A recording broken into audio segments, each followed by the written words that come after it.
మళ్ళీ చెప్తా ఉన్నా, ఆంధ్రప్రదేశ్ లోని 175 నియోజకవర్గాల్లో ఏదైనా నియోజకవర్గంలో అవినీతి లేనిది ఉందంటే అది ఒక్క ఆదోని మాత్రమే.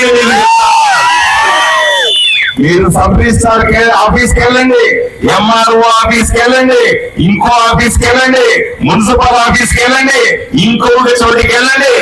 ఎవరైనా సరే మీ దగ్గర లంచం అడిగితే, ఎవరైనా సరే వాళ్ళు పని చేయడానికి డబ్బులు అడిగితే నాకు చెప్పండి. ఊరిలో ఉండడానికి ప్రభుత్వ ఆఫీసులన్నీ కూడా ప్రజల కోసం మాత్రమే ఉన్నాయి.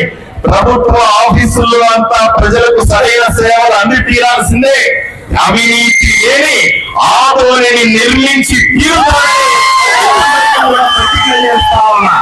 ఎవరు భయపడాల్సిన అవసరం లేదు. ఇప్పుడు చూసింది కేవలం 8 నెలల ట్రైలర్ మాత్రమే. 4 సంవత్సరాల్లో అద్భుతాలు జరుగుతాయి. 4 సంవత్సరాల్లో ప్రజలు మరింత సంతోషంగా ఉంటారు. 4 సంవత్సరాల్లో ఊరు అభివృద్ధి చెందుతుంది. 4 సంవత్సరాల్లో అందరూ ఆదోని వైపున చూస్తారు. ఆదోని బ్రాండ్ బిల్డ్ అవుతుంది. ప్రతి ఒక్కరూ కూడా ఎవరెవరైతే నిన్నటిదాకా ఆదోని మంచి ఊరు కాదు, ఎక్కడున్నా పోయి బతుకుదాం, ఆదోనిలో పొలాలు ఎక్కడన్నా కొనుక్కుందాం, ఆదోనిలో ఆస్తులు కబ్జాలు అవుతాయి అనుకున్న వాళ్ళందరూ కూడా 5 ఏళ్ల సమయంలో ఆదోని మంచి ఊరంట, అక్కడికి పోయి ఉందాం, అక్కడ కాపురం పెడదాం, అక్కడే బతుకుదాం అనేది తీసుకొని వస్తారని మీ అందరికీ ఎవరు భయపడాల్సిన అవసరం లేదు. చూస్తున్నారు, కుంభకోణాల మీద కుంభకోణాలని బయటికి తీస్తా ఉన్నాం. ఎవడు తప్పించుకోలేడు. మేము ఎప్పుడో చేశాం కదా, ఆధారాలు లేవురా ఒకడు అంటాడు, ఆధారాలు తెచ్చా అంటాడు.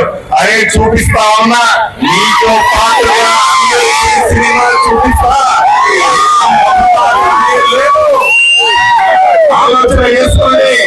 నా లెక్కలో 100 మంది ఉన్నారు. 100 మందిలో చిన్న గ్రూప్ మాత్రమే బయట పెట్టాను. ఇంతటితో అయిపోదు. అక్రమాలు చేసిన 10 ఏళ్లుగా ఎవడెవడైతే ప్రజలను ఇబ్బంది పెట్టినా, 10 ఏళ్లుగా ఎవడైతే ఆస్తుల్ని దోచుకున్నాడో, చివరికి ఎవడెవడి డబ్బులైతే కొట్టేశాడో